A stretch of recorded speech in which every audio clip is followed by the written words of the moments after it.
Morshi upper Wardha वसाहतीत police बंदोबस्तात अतिक्रमण हटाव मोहीम. मोर्शी येथील अप्पर वर्धा वसाहतीत शासकीय मत्स्य विज्ञान महाविद्यालय साकारणार आहे. त्यासाठी पाटबंधारे विभागाच्या वतीने वसाहतीची जागा नागपूर येथील पशु व मत्स्य विद्यापीठाला हस्तांतरण करण्यात आली. परंतु या पडक्या वसाहतीत मागील काही वर्षापासून अतिक्रमण धारकांनी अतिक्रमण केले होते आणि त्या ठिकाणी राहत होते. 10 आणि 12 जुलै रोजी या वसाहतीवर बुलडोझर चालविण्यात आले.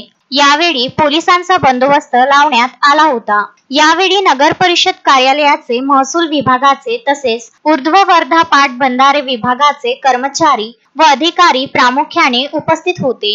NP9 न्यूज साठी मोर्शी येथून दिनेश मिश्रा.